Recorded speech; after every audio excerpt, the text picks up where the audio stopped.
అయితే అధ్యక్ష గౌరవ డిప్యూటీ స్పీకర్ గారు డిప్యూటీ సీఎం గారు గతంలో ఇప్పుడు ఉన్న రూల్స్ గురించి మాట్లాడారు. I'm quoting rules book sir, assembly rules book page number 86 paragraph number 232(2) public accounts committee గురించి. The committee shall have the power to indicate in the proposed time table the different hours at which the various stages of bills and other business shall be completed. అంటే BAC కమిటీకి power ఉంది. Shall అక్కడ ఏమన్నది, shell have the power అని స్పష్టంగా చెప్పిండ్రు. బీఏసీలో ఏ బిల్లులు పెట్టాలి, ఎప్పుడు పెట్టాలని చర్చించిన తర్వాతనే పెట్టాలని రూల్స్ బుక్ చెప్తుంది. నిన్న నేను రూమ్లో కూడా మీ ముందు చెప్పింది కూడా నేను, సార్ బిల్లులు మాకు బీఏసీలో చర్చించకుండానే 2 బిల్లులు సభలో ప్రవేశపెట్టారు, ఇది తప్పు అని నేను రూల్స్ బుక్ ఆధారంగా మాట్లాడినా. నేను రూల్ మాట్లాడినా కానీ బట్టి గారేమో లేని ఆవేశం తెచ్చుకొని కాంగ్రెస్ పార్టీ చేసిన అప్పులు బయటపడుతున్నాయని చెప్పి సభను తప్పుదో పట్టించడానికి వారు ఉపన్యాసం చేశారు. నేను ఉపన్యాసంలోకి పోను, నేను అప్పుల గురించే మాట్లాడతాను. గౌరవ బట్టి విక్రమార్క గారు చెప్పిన లెక్క ప్రకారంగా 1,27,208 కోట్ల రూపాయలు ఏడాది కాలంలో కాంగ్రెస్ ప్రభుత్వం అప్పు చేసింది. 1,27,000 అంటే 5 ఏళ్లలో లెక్క పెడితే ఇది 6,36,000 కోట్లు అవుతుంది. 10 ఏళ్ల బీఆర్ఎస్ పాలనలో 4,17,000 అయితే మీరు 5 ఏళ్లలోనే ఈరోజు 6,36,000 చేయబోతున్నారు. తర్వాత ఇంకొక విషయం నేను మీకు ద్వారా క్లారిఫై చేయాలనుకుంటున్నా.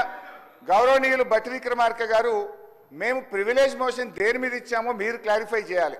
దాదాపు 20 మంది కాంగ్రెస్ బీఆర్ఎస్ ఎమ్మెల్యేలు అందరం మీ దగ్గరికి వచ్చి మేము ఇచ్చిన ప్రివిలేజ్ మోషన్ దేని మీద అధ్యక్ష మీరే చెప్పాలి. వారేదో నేను మధురలో మాట్లాడిన దాని మీద ప్రివిలేజ్ మోషన్ ఇచ్చినామని సభను తప్పుదో పట్టించే ప్రయత్నం చేసినారు.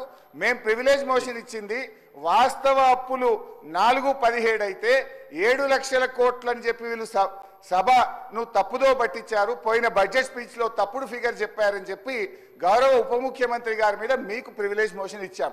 కానీ వారు ఇప్పటిదాకా ఏం మాట్లాడినరు, లేని ఆవేశం తెచ్చుకొని వ్యవసాయ కూలీలకు ఇయ్యద్దా, మీరు దాని మీద ప్రివిలేజ్ మోషన్ ఇస్తారా అన్నారు. తొందరగా ఈమనే మేము అడుగుతున్నాం. వ్యవసాయ కూలీలే కాదు 6 గ్యారంటీలు అమలు చేయండి. మొదటి శాసనసభలో చట్టబద్ధత తెస్తా అన్నారు, చట్టబద్ధత తేండి అని మేము అడుగుతా ఉన్నాం. అయితే అధ్యక్ష మీ ద్వారా మళ్ళీ నేను కోరుతున్నా, నేను బట్టి గారి సవాల్ను స్వీకరిస్తున్నా.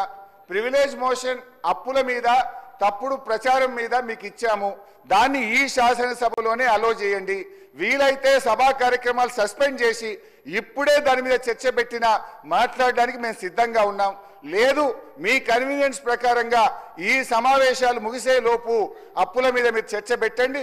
వాస్తవాలు రాష్ట్ర ప్రజలకు తెలవాల్సినటువంటి అవసరం ఉంది. దయచేసి మా ప్రివిలేజ్ మోషన్ను మీరు అలో చేయాలని చెప్పి మిమ్మల్ని కోరుతా ఉన్నాం.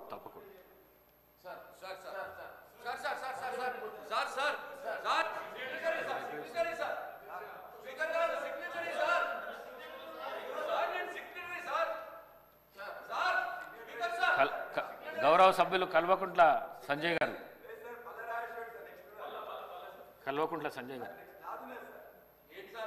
సార్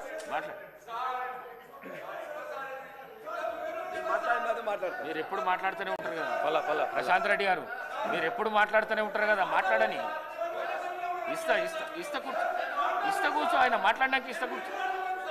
డాక్టర్ సంజయ్ మాట్లాడడానికి ఇస్తా కూర్చో. డాక్టర్ సంజయ్ మాట్లాడడానికి ఇస్తా. డాక్టర్ సంజయ్ మాట్లాడడానికి ఇస్తాను. స్పీకర్ సార్, ఒక చిన్న రిక్వెస్ట్ సార్. ధన్యవాదాలు నాకు అవకాశం ఇచ్చినందుకు. నాకు తెలుసు